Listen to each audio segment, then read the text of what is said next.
آپ کے اور ہمارے آقا صلی اللہ علیہ وسلم کا مبارک فرمان ہے، ذکر الانبیاء من العبادتی، کہ نبیوں کا ذکر یہ عبادت ہے۔ کہہ دیجئے سبحان اللہ۔ نبیوں کا ذکر کیا ہے؟ یہ عبادت ہے۔ حضور نے فرمایا وَذِكْرُ الصَّالِحِينَ کفارہ، اور اللہ کے نیک بندوں کا ذکر یہ گناہوں کا کفارہ ہے۔ تو اللہ کے نبیوں کا ذکر کریں، اور یہ ذکر کرنے کی جو فضیلت، جو ثواب، جو عبادت کا ذکر کر رہے ہیں، وہ خود سید الانبیاء، تمام نبیوں کے سردار۔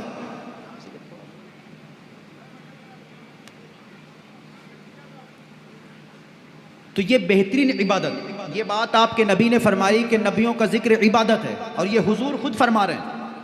اور نیکوں کا ذکر یہ گناہوں کا کفارہ ہے، یعنی گناہوں کا بدل بن جاتا ہے۔ تو نبیوں کا ذکر کیا جائے تو یہ عبادت ہے۔ بلکہ ہمارے آقا علیہ السلام کے وہ صحابی کہ جن سے سب سے زیادہ حدیثیں مروی ہیں، سب سے زیادہ حدیث کا بیان کرنے والے ہیں، وہ کون ہیں؟ حضرت ابو ہریرہ رضی اللہ تعالیٰ۔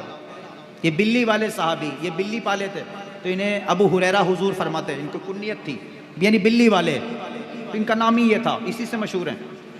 یہ فرماتے ہیں کہ شریعت کی ایک بات سننا 60 سال کی عبادت سے بہتر ہے۔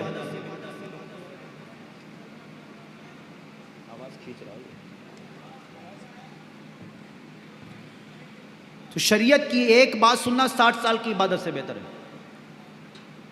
تو الحمدللہ اس وقت ہم آپ جو یہاں پر جمع ہو کر کے یہ اللہ اس کے رسول کا ذکر سن رہے ہیں، یہ ایک ایک لمحہ ہمارا عبادت میں گزر رہا ہے، اور ہمارے گناہوں کا کفارہ بھی ادا ہو رہا ہے، یعنی ہمارے گناہ بھی معاف ہو رہے ہیں اور ہمیں عبادت کا اجر و ثواب بھی مل رہا ہے۔ تو یہ اللہ کا احسان ہے کہ ہمیں یہ سعادت اور شرف ملا ہے۔ تو اب پھر میں ان سے التجا کرتا ہوں کہ جو یہ سوچتے ہیں کہ یار یہ اس میں ثواب نہیں ہوگا، تسبیح پڑھنے میں زیادہ ثواب ہوگا، تو مشورتاً عرض ہے کہ تسبیح میں بے شک ثواب ہے، لیکن جو اس کا ثواب ہے وہ تسبیح پڑھنے کا ثواب نہیں ہوگا، کیونکہ یہاں علم ہے۔ ایک مسئلہ سیکھا تو 60 سال کی عبادت کا ثواب ہے۔ جہالت یہ اندھیرا ہے، علم نور ہے۔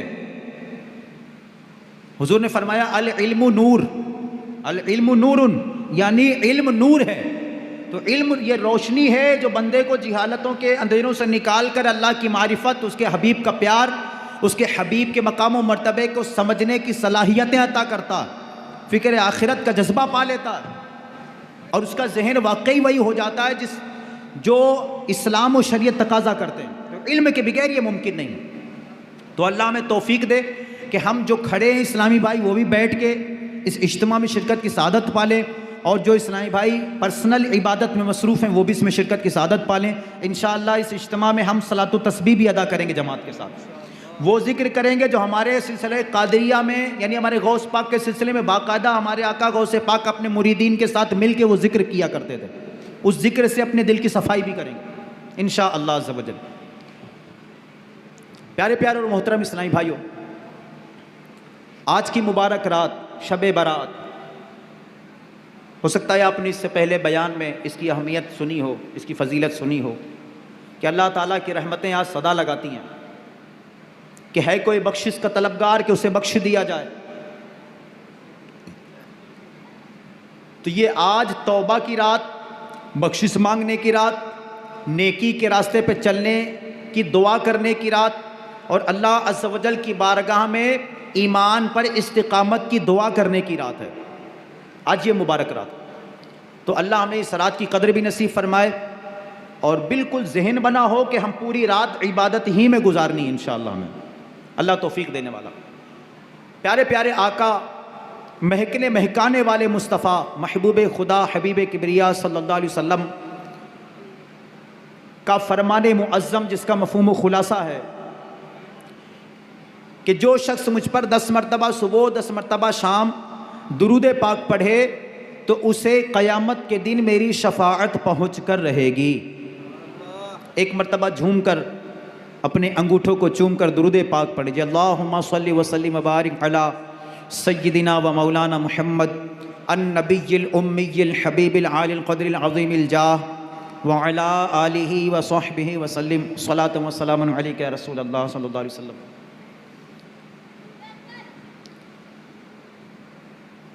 میرے آقا امیر اہل سنت، میری آن، میری شان، میری پہچان، حضرت علامہ مولانا ابو بلال محمد الیاس عطار قادری رضوی ضیائی دامت برکاتہم العالیہ اپنے رسالے گناہوں کا علاج میں پہلے ایک حکایت ذکر کرتے ہیں، اور آپ نے وہ حکایت یوں ذکر فرمائی کہ ایک شخص، ایک نوجوان حضرت سیدنا ابراہیم بن ادہم رحمۃ اللہ تعالی علیہ کی بارگاہ میں حاضر ہوا، اور حاضر ہو کر اس نے عرض کی کہ یا سیدی، میری زندگی گناہوں میں مسلسل گزرتی چلی جا رہی، روز بروز گناہوں میں اضافہ ہو رہا، دل گناہوں کی طرف ہی لگتا چلا جا رہا، اسی طرح کی زندگی اگر میں گزار گیا تو اللہ تعالیٰ کی ناراضگی کی صورت میں میری ہلاکت ہوگی اور میں پھنس جاؤں گا، میری آخرت برباد ہو جائے گی۔ لہٰذا آپ سے التجا کرتا ہوں، آپ کرم فرمائیں، مجھے گناہوں کا علاج عطا فرمائیں تاکہ میں گناہوں سے بچ جاؤں، میری آخرت برباد نہ ہو۔ کیسے خوش نصیب لوگ تھے کہ ان اللہ والوں کے درباروں میں اپنے گناہوں کا علاج لینے کے لیے جایا کرتے تھے۔ آج تو ہم صرف دنیا مانگنے جاتے ہیں، اگر غریب نواز کی بارگاہ میں حاضری ہے تو کاروبار اچھا ہو جائے، پڑھائیاں اچھی کر لیں، نوکری اچھی لگ جائے، شادی اچھی جگہ ہو جائے، فلاں ہو جائے، یہ ہو جائے، وہ ہو جائے، یہی ساری دعائیں یہ بھی کرنی چاہیے، ان سے مانگنا چاہیے، ان کے وسیلے سے مانگنا چاہیے، لیکن یہ بھی مانگنے والے مانگتے رہے اولیاء کرام کی بارگاہ میں جا کے، تو یہ بھی ہمیں کرنا چاہیے۔ تو وہ عرض کرتا حضور مجھے علاج عطا فرمائے، میری زندگی گناہوں میں گزر رہی۔ تو حضرت سیدنا ابراہیم بن ادہم رحمۃ اللہ تعالیٰ علیہ نے اس کی بات غور سے سننے کے بعد آپ نے 6 نصیحت بھری پیاری پیاری باتیں ارشاد فرمائی، اور آپ نے فرمایا کہ اے نوجوان، جب تیرا گناہ کرنے کا ارادہ ہو اور جب تجھے لگے کہ بس اب مجھے گناہ کرنا ہے تو گناہ کر، لیکن اللہ تعالیٰ کا رزق کھانا چھوڑ دے۔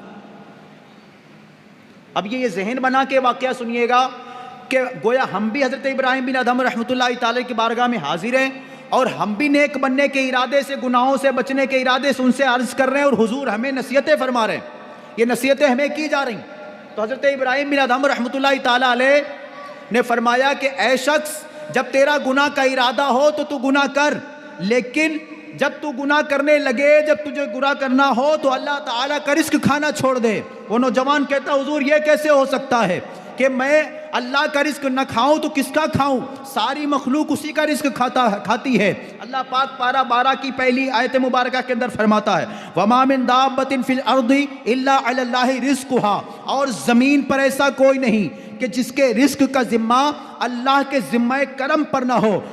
سورہ جمعہ کے آخر میں فرمایا وَاللَّهُ خَيْرُ الرَّازِقِينَ، اور اللہ ہی بہتر رزق دینے والا ہے۔ تو روزی کا کفیل، روزی کا دینے والا، سب کو رزق کھلانے والا، جو جیسا رزق کھانے والا، جو جس رزق پہ زندگی جس کی گزرنی ہے اس کو وہی روزی دیتا ہے۔ ماں کے پیٹ میں جس روزی کی حاجت ہے، بچے کو وہ ماں کے پیٹ میں روزی پہنچائی جا رہی، پیڑوں کے اندر رہنے والے کیڑے مکوڑوں کی جو روزی ہے ان کو بھی وہی روزی پہنچانے والا، جو سمندروں کے اندر ہیں، جو زمینوں کے اندر ہیں، کوئی کہیں بھی ہو، سب کی غذا اللہ تعالیٰ ہی کے ذمہ کرم پر ہے، اسی کا سب کھاتے ہیں۔ تو آقا یہ آپ کیسی بات فرما رہے ہیں، حضور یہ کیسی نصیحت فرما رہے ہیں کہ اس کا رزق نہ کھاؤں تو کس کا کھاؤں؟ پھر آپ فرماتے ہیں کہ نوجوان دیکھ، تو اللہ تعالیٰ کا رزق کھاتا ہے تو کیا کوئی جس کا کھاتا ہے اس کی نافرمانی کرتا ہے، اس سے مقابلہ کرنے کی کوشش کرتا ہے؟ تو اس نوجوان کے دل پر اس نصیحت کا اثر پڑا۔ پھر آپ نے دوسری نصیحت فرمائی، اور آپ نے ارشاد فرمایا کہ اے نوجوان سن، جب تیرا گناہ کا ارادہ ہو اور لگے کہ مجھے بس اب گناہ کرنا ہے، گناہ مجھ سے رک نہیں سکتا، مجھے گناہ ہی کرنا ہے، تو اتنا تو کر کہ جب تو گناہ کرنے لگے تو اللہ تعالیٰ کی زمین سے اپنے آپ کو باہر نکال لے، کیونکہ جس کی زمین پہ رہے، جس کی جگہ پہ رہے، جس کے مکان میں رہے، وہ اس کی نافرمانی نہیں کرتا۔ قرآن سورہ رحمان ارشاد ہوا، اللہ فرماتا ہے یا معشر الجن والانس ان استطعتم ان تنفذوا من اقطار السماوات والارض فانفذوا لا تنفذون الا بسلطان۔ کہ اے انسان کے گروہ اور اے جنات کے گروہ، ان استطاعتم، اگر تم استطاعت رکھتے ہو کس بات کی؟ ان تنفذو، کہ نکل جاؤ کہاں سے؟ زمین و آسمان کے دائروں سے، تو فنفذو تو نکل جاؤ، لا تنفذون نہیں نکل سکتے الا بسلطان، جدھر جاؤ گے اسی کی سلطنت پاؤ گے۔ تو پتہ چلا کہ زمین و آسمان کے دائروں سے کوئی نکل نہیں سکتا۔ اپنے آپ کو یہ آسمان کے شامیانے کے نیچے سے اور زمین جو بچھائی گئی اس زمین کے بچھونے سے کوئی نکال نہیں سکتا۔ آپ نے فرمایا کہ اے نوجوان، جب تیرا گناہ کا ارادہ ہو جائے تو اپنے تو گناہ تو کر، لیکن اللہ کی زمین سے اپنے آپ کو باہر نکال لے۔ وہ نوجوان کہتا ہے کہ حضور ممکن کیسے ہے کہ کوئی اللہ کی زمین سے نکل جائے؟ یہ چھیوں سمتیں اللہ تعالیٰ ہی کی ہیں، زمین اللہ تعالیٰ ہی کی ہے، آسمان کا شامیانہ اللہ ہی نے تان رکھا ہے، اللہ کی زمین سے نکلنا ممکن نہیں۔ تو یہ کیسے ہو سکتا ہے؟ آپ کیسی نصیحت فرما رہے ہیں؟ آپ فرماتے ہیں کہ جب تیرا یہ نظریہ ہے اور تیرا یہ عقیدہ ہے کہ زمین اللہ کی ہے اور میں گناہ کرتے وقت اس کی زمین سے نکل نہیں سکتا، تو آخر تو اس کی زمین پہ رہ کے اسی کی نافرمانیاں کیوں کرتا ہے؟ کیا کوئی ایسا بھی کرتا ہے کہ جو جس کی زمین پہ رہے اس کی نافرمانی کرے؟ ایسا تو نہیں کرتا۔ لیکن پھر آپ نے جب نصیحت فرمائی تو اس کے دل پر کچھ اثر ہوا۔ آپ ہی نہ دیکھیں کوئی پہلی بار یہ چیز نہیں ہے، یہ کچھ حفاظت کے پیش نظر یہ چیز کی گئی ہے۔ آپ فرماتے ہیں پھر آپ نے تیسری نصیحت فرمائی، تیسری نصیحت فرمائی اور ارشاد فرمایا کہ اے نوجوان، جب تیرا گناہ کا ارادہ ہو، میں آپ کو یہ بات عرض کر رہا ہوں کہ آپ یوں سمجھے کہ حضرت ابراہیم بن ادہم رحمۃ اللہ تعالیٰ علیہ گویا آپ کو یہ باتیں ارشاد فرما رہے، اللہ کا ایک ولی آپ کو مخاطب ہو کر آپ کی اصلاح کے لیے آپ کو نصیحت بھرے پیارے پیارے مہکتے مدنی پھولوں کا گلدستہ عطا کر رہا ایک اللہ کا نیک بندہ۔ آپ فرماتے ہیں کہ اے نوجوان، جب تیرا گناہ کا ارادہ ہو، تیرا نفس بالکل تیار ہو جائے کہ بس مجھے اب گناہ کرنا ہے، اللہ کی نافرمانی کرنی ہے، تو اللہ کی نافرمانی کر، لیکن اپنے آپ کو اتنا چھپا لے کہ جب تو گناہ کر رہا ہو تو تجھے تیرا پروردگار نہ دیکھے۔ اب وہ نوجوان کہتا ہے کہ حضور یہ کیسے ممکن ہے؟ وہ مجھے نہ دیکھے، یہ ہو ہی نہیں سکتا۔ کوئی لاکھ پردوں کے اندر چھپ کر گناہ کرے، پردے کر کے گناہ کرے، سارے زمانے سے چھپ کر گناہ کرے، لیکن اللہ تعالیٰ تو سارے احوال کو جاننے والا، دیکھنے والا، وہ تو دلوں کے معاملات سے باخبر ہے، وہ تو علیم بذات الصدور ہے، وہ تو سنتا بھی ہے، دیکھتا بھی ہے، اونگنے سے بھی پاک ہے، سونے سے بھی پاک ہے، غفلت سے بھی پاک ہے، یہ سارے معاملات سے تو وہ پاک ہے، وہ تو ہمہ وقت ملاحظہ فرما رہا، وہ ہمیں دیکھ رہا ہے، یہ کیسے ہو سکتا ہے؟ تو آپ نے ارشاد فرمایا کہ نوجوان دیکھ، جب تو گناہ کر رہا ہوتا ہے تو تیرا پروردگار، تیرا خالق، تیرا مالک، جہنم کا مالک، جنت عطا کرنے والا، نافرمانوں کو، غیر نافرمانوں کو اور اس کا انکار کرنے والے، آخرت کا انکار کرنے والے، اللہ کا انکار کرنے والے، اس طرح کے لوگوں کے لیے جو جہنم تیار جس نے کی ہے، وہ نافرمانوں کے لیے جس نے جہنم تیار کی ہے، جب تو گناہ کر رہا ہوتا ہے تو وہ تجھے دیکھ رہا ہوتا ہے۔ کیسی شرم کی بات ہے کہ تیرا مالک، تیرا خالق، جس کی تو عبادت کرتا، جس کو تو رب مانتا ہے، وہ تجھے دیکھ رہا ہوتا ہے اور تو اسی کی نافرمانی کر رہا ہوتا ہے۔ جب آپ نے یہ بات ارشاد فرمائی، اس نوجوان کے دل پر جھٹکا لگا کہ ہائے میں کیا کر رہا ہوتا ہوں۔ آپ نے پھر چوتھی نصیحت فرمائی اور ارشاد فرمایا کہ اے نوجوان، تو خوب گناہ کرتا رہے، لیکن جب تیرے ان گناہوں بھری زندگی گزارنے کے آخری لمحات آ جائیں اور حضرت سیدنا اسرائیل ملک الموت علیہ السلام تیری روح قبض کرنے کے لیے تیرے پاس تشریف لائیں تو ان سے کہنا کہ ذرا مجھے مہلت تو دے دیجئے تاکہ میں توبہ کی سعادت پالوں، میں اپنے گناہوں سے توبہ کرنا چاہتا ہوں۔ وہ نوجوان کہتا ہے کہ حضور، وہ تو کسی کو توبہ کی مہلت نہیں دے سکتے، چاہے مومن ہو غیر مومن ہو، کوئی نیک ہو بدکار ہو، جو جس کنڈیشن پر بھی ہوگا، جس حال پر ہوگا، جب موت کا وقت آئے گا، موت کا وقت فکس ہے۔ اللہ سورہ مریم میں فرماتا ہے انما نعد لہم عدا، ہم تمہاری سانسوں کی گنتی پوری فرماتے ہیں۔ اللہ فرماتا ہے کل نفس ذائقۃ الموت، اللہ ہر جان نے موت کا مزہ چکھنا ہے، ہر ایک کو موت آنی ہے۔ سورہ منافقون کے اندر فرمایا جب کسی کے موت کا وقت قریب آ جاتا ہے پھر اللہ کسی کو مہلت نہیں نہیں دیتا، ایک لمحے کے لیے کسی بھی جان کو مہلت نہ دی جائے گی، جو جس حال پر ہے اس کو اسی حال پر موت آنی ہے۔ حضرت سیدنا ابراہیم بن ادہم رحمۃ اللہ تعالی علیہ فرماتے کہ اے نوجوان، جب تیرے پاس اسرائیل علیہ السلام تشریف لائے تو ان سے کہنا مجھے توبہ کی مہلت دیں۔ وہ نوجوان کہتا حضور مجھے کوئی مہلت نہیں ملنے والی۔ تو آپ فرماتے ہیں کہ تیرا نظریہ بھی یہ ہے کہ حضرت اسرائیل علیہ السلام تجھے توبہ کی مہلت نہیں دے سکتے، وہ کسی کو توبہ کی مہلت نہیں دیتے، اور اچانک موت آ جاتی ہے، روح قبض کر لی جاتی ہے۔ ایسا نہ ہو کہ تو توبہ کی توفیق نہ پا سکے، ایسا نہ ہو کہ تو گناہوں پہ مر جائے، لہذا توبہ کی سعادت ابھی سے پا کر رب کو راضی کرنے مشغول ہو جا تاکہ اللہ تجھ سے راضی ہو جائے۔ چوتھی نصیحت فرمائی، مزید اس کا دل کھلا اور اس پر اثر پڑا۔ پھر آپ نے پانچویں نصیحت فرمائی اور فرمایا کہ اے نوجوان، تو جس طرح کی زندگی گزار، تو مالک ہے، تو جائے جیسے زندگی گزار، جیسے آج بھی ہے میرا جسم میری مرضی، میں پردہ کروں نہ کروں، میں حیا سے رہوں نہ رہوں، میں جس طرح چاہوں میں رہوں گا۔ بندہ اللہ کا ضرور ہوں لیکن مالک میں خود ہوں، میں اللہ کا بندہ زبان کال سے گویا کہہ رہے ہو ٹھیک ہے میں بندہ ہوں لیکن مرضی میری چلے گی، مرضی کسی کی نہیں چلے گی۔ آج آپ مرضی چلا لیجئے لیکن موت جب آئے گی تو مرضی پھر کسی کی نہیں چلنے والی۔ اختیار دیا گیا، اس کا غلط فائدہ مت اٹھایا جائے۔ اے اللہ سے ڈرنے والو، شب برات کے اجتماع میں گناہوں سے توبہ کی نیت لے کر آنے والو، غور کرو۔ حضرت ابراہیم بن ادہم فرماتے ہیں کہ تو زندگی کے سارے گناہوں کے ریکارڈ توڑ ڈال، لیکن جب تیری گناہوں بھری زندگی گزر جائے اور تم مر جائے، قبر میں چلا جائے، قبر میں اتار دیا جائے، حضرات منکر نکیر قبر میں تشریف لائیں، تجھ سے سوالات کے لیے جب تجھ سے سوالات شروع کریں، من ربکا ما دینکا ہوا کنت تقول فی حق ھذا الرجل، جب تجھ سے ایمان کے حوالے سے، تیرے اعمال کے حوالے سے سوال کرنے کے لیے تشریف لے آئیں تو ان کے کہہ دینا کہ جاؤ ہم تمہارے سوالات کے جوابات نہیں دیتے، اور انہیں اپنی قبر سے ہٹا دینا۔ وہ نوجوان کہتا حضور کیسی بات فرما رہے، کیا ہوا ہے آپ کو؟ میری اوقات کہ میں حضرت منکر نکیر کو اپنی قبر سے ہٹا دوں اور وہ ہٹ جائیں، ان کے سوالات کے جوابات نہ دیے جائیں؟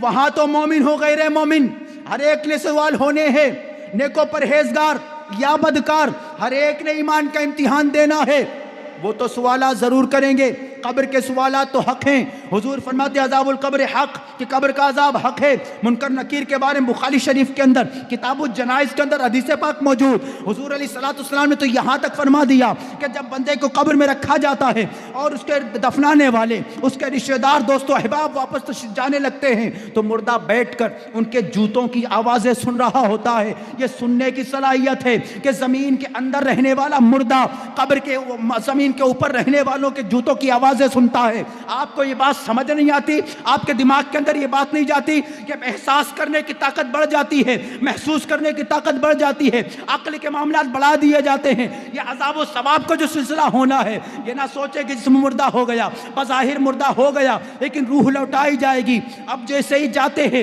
روح لوٹتی ہے، جانے والوں کی جوتوں کی آوازیں سنی جا رہی۔ آپ وہ مردے کی حسرت پر توجہ کیجئے۔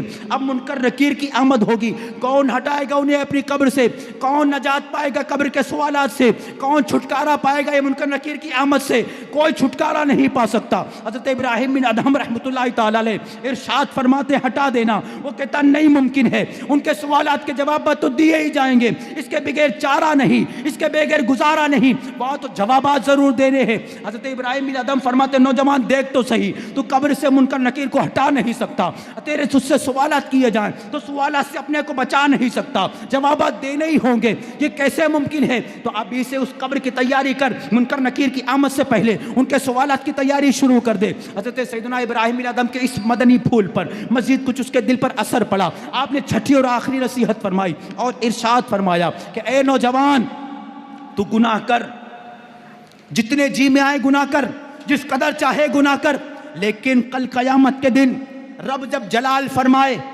حساب و کتاب لیا جائے، اعمال نامے کھولے جائیں، وَإِذَا الصُّحُفُ نُشِرَتْ، سورہ تکویر میں فرمایا کہ اور جب اعمال نامے کھولے جائیں، تو جب اعمال نامے کھولے جائیں گے،